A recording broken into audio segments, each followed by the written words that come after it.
of all, thank you very much for joining, Pleasure. and congratulations on your run on Only Murders.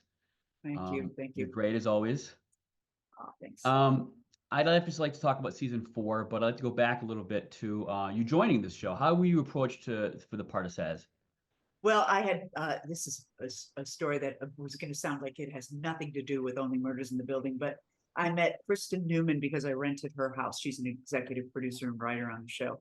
I rented her house in West Hollywood when this house you're looking at right now was being built. And so I got to know her, and then I moved back into this house, and she texted me and said, "Would you be interested in playing Steve Martin's stand-in New York?" I said, "Yeah." It sounded so weird Why and not? so very in line with Kristen. I said, "Absolutely, I would." And you had me at Steve Martin.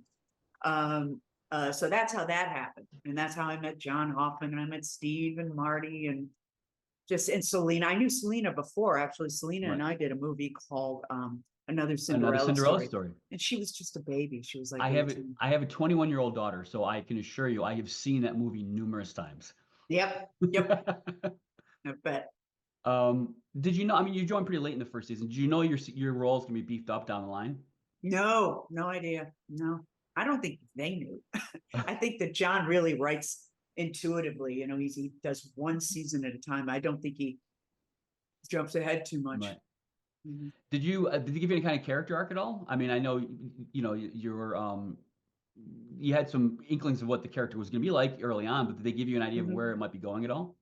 No, not at all. I mean, just from that first script, I knew that I was uh, more of a man than Steve. I was more of a success with the Right. ladies, Right. and there was an ease about Saz that Charles just doesn't have. He's Right. an insecure guy, and is always questioning himself, and is uncomfortable in social situations. And Saz is it's so easy for her. Everybody loves her. And in fact, she loves him so much. She dedicated her life to him basically. Once she became his stunt double, he became her number one. Right. And she's the one who brought him out of his shell and got him to get to know other people in the business. And he didn't eat lunch alone anymore. I like got him a bunch of friends to come eat with him, and we did poker games once a week every Wednesday. And this was something that Charles couldn't do on his own, but Saz made it her business to basically give him a social life. Right. Going into season three, did you have how far in advance going into season three did you know that you were going to meet your demise at the end? He told us. John told me. Was it season three? I forget. But anyway, he told me at the end of that previous season. I was sitting in my cast chair, and he came up to me, and he had a look in his eye as he walked toward me, and he said, "Listen, next season, you're our murder victim." And I was thrilled. I was only in the show about 3 or 4 episodes the first season, maybe just one episode the first season, and then just a couple. And I knew that I would be in more, and I knew that I Right. would, even if I wasn't in an episode, people would be talking about me. So that thrilled me. And yeah, it ended up, like not only was I in flashbacks, but I came back as a ghost in some really beautiful scenes, just Very much so. Very beautiful much so. scenes. Yeah. But it had been kind of bittersweet though. I mean, it's a hit show. It's a phenomenal cast.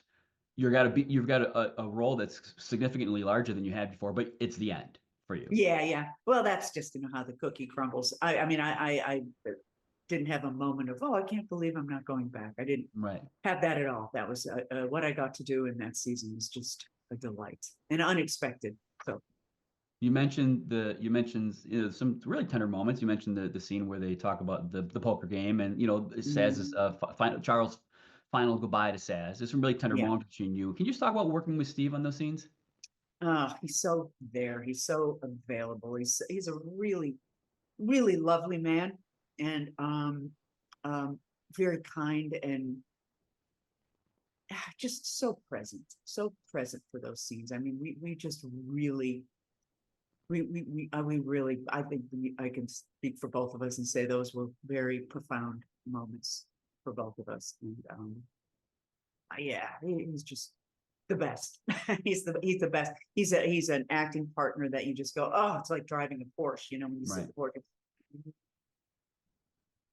Porsche. Were there any scenes, at least in this season, that were any, particularly challenging for you? Let's see. No, I mean all of it. I loved all of it. I mean, I love that I got to run around through the fields in a broken leg cast, and I think I had a cervical collar on, and oh, I just loved it. I loved every bit of it. There was nothing challenging. How much research did you have to do, if any, for being a stunt person? I did not. Okay. I did not. But it was funny, you know. It was so meta on that set. At one point, we had like 4 people dressed like Steve. It was Steve, there was me, there was my stuntman who did some of my moves, and then there was Eugene Levy who played him in the movie. Right. So the 4 of us, and we took of course, took a bunch of pictures, but I got to watch the guy who was my stand-in, you know, do all of those things, and boy, you appreciate what they do. The way he just threw himself literally off a building and landed in this big cushy thing. And you know how much they what a fraternity it is, fraternity slash sorority, but it's Sazz identifies very like a male. You know, she doesn't feel, when I put her on anyway, she doesn't feel like a female. She's very, very much fellow well met. And they all support each other. And watching like my stunt double careen himself off a building and seeing all the support around this big mat, just making sure that this guy's going to be okay, is it's just really touching, you know, how much they care about each other. And I love that John put that into the script, that subculture of the stunt guy, and they even had their Right. own bar named Concussions. That's great. I love it. Are there any aspects of Sazz's personality that you personally relate to? Um, well, she has a confidence that I think I have now. I didn't have as a young person. In fact, I relished playing that. You know, she walks into a room and everybody turns around and goes, "Ooh, what just happened?" A force just walked into the room, and it's her, and she wears it with great pride. And I always think she's a Leo. I love astrology. She walks in and her chest puffed out, and yeah, look at me, I'm something. But there's a humility in it too, and a beneficence. So I love that about her, and I loved finding that in me. You know, kind of fellow well met, you know, do anything for you, a little bit oblivious to other people's pain, except Charles. She Right. was really hooked into him, and she knew exactly how to lift him up, how to protect him. You know, I'm curious what kind of roles are you attracted to now versus earlier in your career? oh, versus earlier. Well, let's just say I tend to get more interesting things now. I think I wasn't, you know, early in my career before, you know, you knew who I was. I would end up playing an authority figure, like on a television show, like a guest star, and it would be a part that was written for a man. And my agent, who God bless him, would call in and say, "Can you see a woman in this part?" And they go, "Yeah, sure, send her in." And then I'd get it, and they'd feel like they, you know, they worked outside the box. And so a lot of my roles, in fact, a great deal of them, were authority figures, doctors, principals, dentists, counselors, that were written originally for me. Is there any part of you wants to go softer?